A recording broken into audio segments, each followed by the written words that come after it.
Senhor presidente, senhores deputados, poucos deputados, nós vamos ter nos próximos dias, já anunciado pelo governador Carlos Alberto,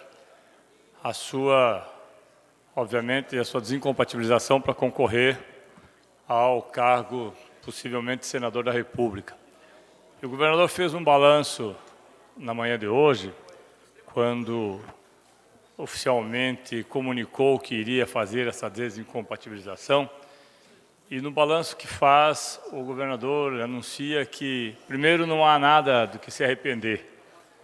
Segundo, os melhores e os piores momentos na avaliação do governador estão muito próximos. O melhor, o dia 29 de abril, por entender ele que assim conseguiu fazer o ajuste fiscal, que no nosso entendimento é o arroxo das contas públicas, e o pior, o próprio 29 de abril, por todas as consequências sabidas ocorridas a partir daquela tarde, principalmente tarde, aqui em frente à Assembleia Legislativa. O governador também diz que não fosse esse ajuste fiscal, nós estaríamos no pior dos mundos, porque nós teríamos hoje um estado semelhante ao Rio de Janeiro. Eu não quero entrar no mérito das declarações do governador, até porque eu discordo delas, e fossem elas verdadeiras, talvez nós não tivéssemos apenas o Paraná, ou tivéssemos apenas o Paraná numa situação diferenciada, e todos os demais estados, incluído aí Santa Catarina, São Paulo, Maranhão, Mato Grosso, Goiás, apenas para pegar alguns, todos numa situação de catástrofe. Na verdade, o que o governador Carlos Alberto tenta fazer é mascarar a realidade quando diz que deixa alguns bilhões no caixa, mas esquece que estes bilhões que ele deixa são exatamente aqueles bilhões retirados dos servidores públicos, do serviço público. Esquece também que a saúde no Paraná, que ele tanto apregoa como sendo uma saúde de referência, está quase na UTI.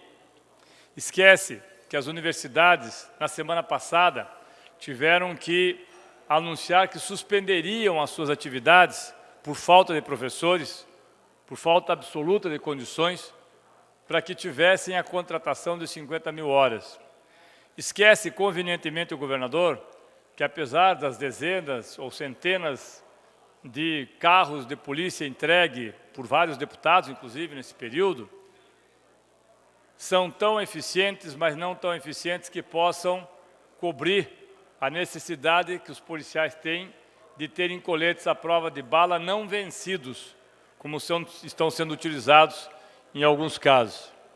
Esquece também o governador que, em que pese todo o seu discurso que é feito, e obviamente que o governador Carlos Alberto tem todo o direito de fazer o balanço da maneira como melhor entender, e nós temos que chamar a atenção para o outro lado, deputado Romanelli, Vossa Excelência, que é líder do governador Carlos Alberto, que talvez continue como líder da próxima, a governadora Cida Borghetti, porque Vossa Excelência tem bastante experiência em ser líder, foi líder do governador Requião, foi líder do Carlos Alberto, e talvez como líder da Cida Borghetti continue fazendo esse mesmo trabalho. Eu acredito que ela irá querê-lo como líder, não sou pitonisa, mas ela querê-lo como líder da sua bancada. Mas o governador Carlos Alberto esquece também algumas coisas convenientes. Esquece que, quando terminou o seu primeiro mandato, graças à gestão que foi feita do senhor Raul frente à Fazenda, no final do primeiro mandato, o Estado ficou devendo mais de 1 bilhão e 200 milhões de reais, do senhor Carlos Alberto. Não é do Pessutti, do governador Pessutti, do governo Requião, do governador Carlos Alberto. Esquece também que, para corrigir o tal tarifaço, ele fez com que 95 mil itens de consumo popular que eram isentos de ICMS passassem a ser taxados em até 18%. Esquece que o IPVA subiu 40%, que, como exemplo, um carro que com um valor de 30 mil reais, que antes pagava 750 reais, passou a pagar 1.050. Esquece que o servidor, que não só paga com a sua previdência pelo desajuste fiscal, paga também com o aumento do percentual da sua previdência. O governo fez um confisco de 8,6 bilhões de reais na poupança dos trabalhadores do Fundo Previdenciário. Esquece o governador que anuênios e quinquênios foram extintos. Esquece o governador Carlos Alberto que a reposição das perdas salariais que deveriam ser pagas, inclusive por acordo daquele que diz ser o pior dia do seu governo, até hoje não foram pagas. O governador tem uma amnésia seletiva. Ele lembra e esquece das coisas que lhe convêm. Aliás, esquece da Operação Quadro Negro, esquece da Operação Vandermorten, esquece das outras operações que estão sendo feitas. É conveniente esse esquecimento. Como esqueceu do seu primo distante, o senhor Luiz Abiantum, como esqueceu do seu amigo de corrida, como esqueceu do seu amigo que colocava o nome, não basta ser não sei o que lá, tem que ter o nome pregado, deputado Requião. Como esqueceu também que desde que assumiu, a Sanepar aumentou a tarifa em 132,4%, numa inflação de 57,83%. Esqueceu também que a empresa teve um lucro líquido, embora ele diga que tem orgulho das nossas empresas, nós também temos orgulho, governador Carlos Alberto, mas não pelas mesmas razões. Nós temos orgulho dos funcionários da Copel, nós temos orgulho dos funcionários da Sanepar, não temos orgulho da sua diretoria, não, porque uma diretoria como a diretoria da Copel, que tem uma pessoa, inclusive, no seu conselho fiscal, que hoje está respondendo criminalmente por uma série de delitos, não nos orgulha. Como não nos orgulha uma diretoria como a diretoria da Sanepar, que esteve, a nosso ver, muito próxima de ter informações privilegiadas naquelas operações que, num primeiro momento, renderam 550 milhões de reais a determinados grupos de acionistas. Depois, a Sanepar perdeu em valor de mercado 1 bilhão de reais. Mas a empresa Sanepar, que teve um lucro líquido de 2 bilhões 970 milhões, distribuiu 1 bilhão 370 milhões aos sócios, foi a mesma empresa que aumentou no seu governo, governador Carlos Alberto, de 25% para 50% a distribuição dos percentuais obtidos no lucro aos acionistas. Isso fez com que a empresa investisse menos dos seus recursos próprios e investisse muito mais através de empréstimos. A Sanepar e a Copel são empresas que investem só através de empréstimos. Aliás, eu quero trazer aqui, ainda na semana, senhores deputados, a lista de todos os empréstimos feitos pelo governador e do endividamento feito pelo governador Carlos Alberto nesses 8 anos. Vossas Excelências certamente ficarão preocupados.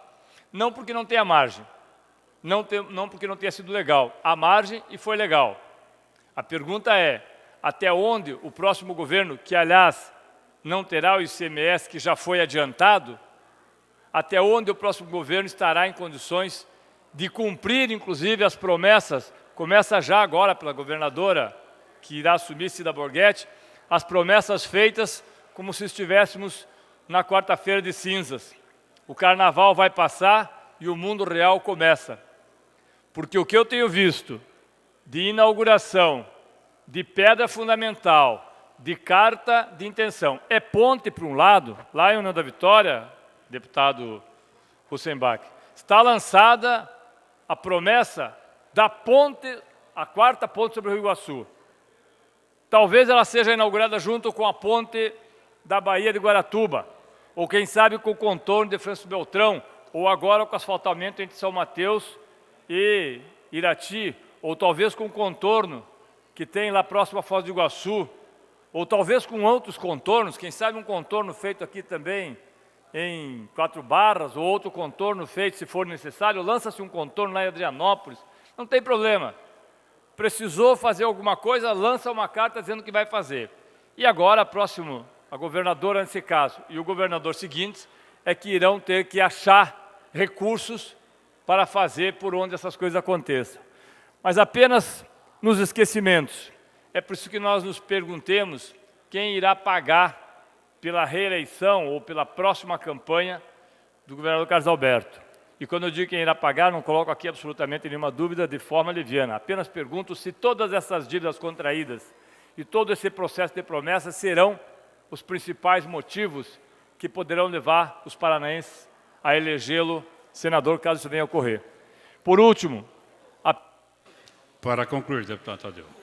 Apenas para concluir, é preciso que o governador toque no assunto Operação Publicano. É preciso que o governador que saia nos diga o que ele pensa da Operação Quadro Negro. É preciso que ele nos diga o que ele entende por aumento da arrecadação, porque de 2011 a 2016 a inflação foi de 48,89, segundo o IPCA, e a receita do Paraná cresceu 96,76%. É preciso que nos explique o gasto com pessoal que se reduz proporcionalmente nesse mesmo período. Por isso, eu acho que esse é apenas o começo. Nós vamos aqui fazer com o líder do governo e talvez do próximo governo bons debates, com todo o respeito, como sempre fizemos com o deputado Romanelli, mas com muita dureza sobre aquilo que nós achamos que é a marca do governador Carlos Alberto, a destruição do serviço público. Obrigado, senhor presidente e senhores deputados.